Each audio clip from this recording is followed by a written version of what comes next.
Itu energi tak terbarukan?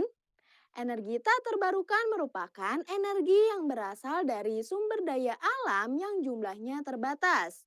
Karena proses pemulihannya membutuhkan waktu yang sangat lama, sehingga jika digunakan terus-menerus, energi ini akan habis.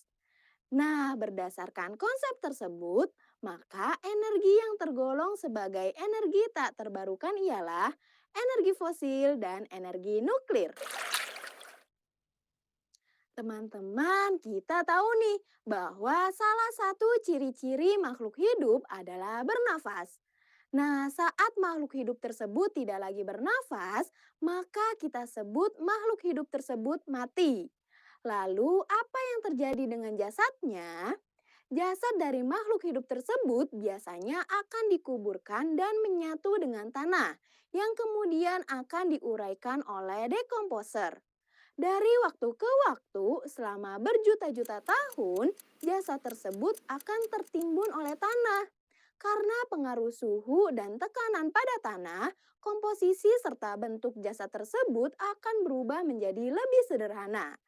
Nah, energi yang dimiliki oleh sisa-sisa jasad makhluk hidup yang tertimbun selama berjuta-juta tahun kita namakan sebagai energi fosil.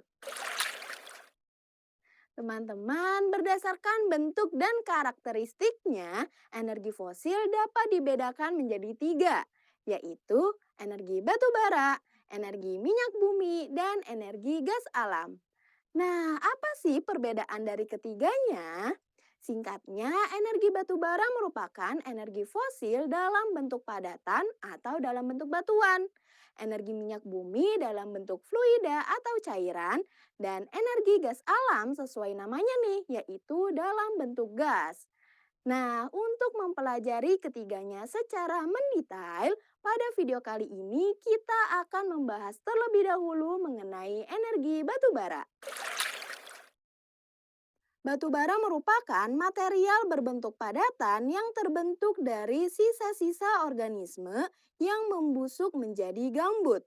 Karena pengaruh waktu dan kedalaman timbunan mengubah struktur gambut menjadi lebih padat dan menjadi batu bara. Unsur utama penyusun batu bara diantaranya karbon, hidrogen, dan oksigen, dan unsur lainnya yaitu nitrogen dan sulfur. Semakin banyak batu bara tersebut mengandung karbon, maka semakin besar energi panas yang dilepaskan ketika batu bara dibakar. Setidaknya terdapat 4 jenis batu bara berdasarkan kandungan karbonnya, yaitu lignit, subbituminus, bituminus, dan antrasit. Batu bara lignit merupakan batu bara muda berwarna coklat. Kandungan karbonnya berkisar 25 hingga 30% dengan nilai kalori berkisar 2.250 hingga 4.650 kilokalori per kilogram. Yang kedua, batu bara subbituminus dengan kandungan karbon berkisar 25 hingga 45% dan nilai kalorinya berkisar 4.650 hingga 7.250 kilokalori per kilogram. Pada umumnya, batu bara ini digunakan sebagai bahan bakar pada PLTU. Batu bara yang ketiga yaitu batu bara bituminus dengan kandungan karbon berkisar 45 hingga 86% dan nilai kalorinya berkisar 5.850 hingga 8.650 kilokalori per kilogram. Batu bara ini digunakan untuk menghasilkan listrik, industri semen, kokas untuk industri baja. Dan batu bara yang terakhir yaitu batu bara antrasit dengan tingkatan tertinggi karena kandungan karbon tertinggi sekitar 86 hingga 98% dan nilai kalorinya berkisar lebih dari 8.350 kilokalori per kilogram. Batu bara ini paling sering digunakan sebagai alat pemanas rumah. Dari semua itu, sekitar 80% pertambangan batu bara dimanfaatkan untuk operasional pembangkit listrik tenaga batu bara atau tenaga uap. Pada pembangkit listrik tenaga uap atau PLTU, batu bara berperan sebagai bahan bakar. Batu bara dimasukkan ke dalam boiler.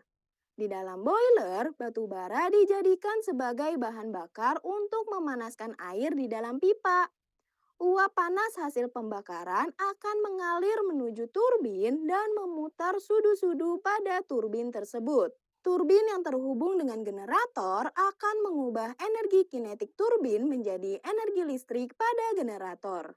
Kemudian energi listrik akan disalurkan ke rumah-rumah atau industri melalui jaringan listrik transmisi PLN. Lalu bagaimana dengan uap panas yang telah digunakan untuk memutar turbin? Nah, agar proses ini terus berkelanjutan, uap panas yang telah digunakan untuk memutar turbin akan mengalir ke kondensor. Pada kondensor, uap tersebut akan didinginkan dan berubah menjadi air. Air tersebut akan dialirkan ke pipa untuk dipanaskan kembali, dan siklus tersebut akan terus berulang.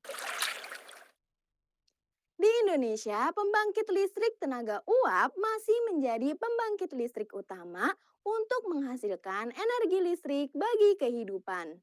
Berdasarkan data yang dikeluarkan oleh Kementerian Energi dan Sumber Daya Mineral Republik Indonesia, produksi tenaga listrik berbahan bakar batu bara mencapai 140 terawatt hour.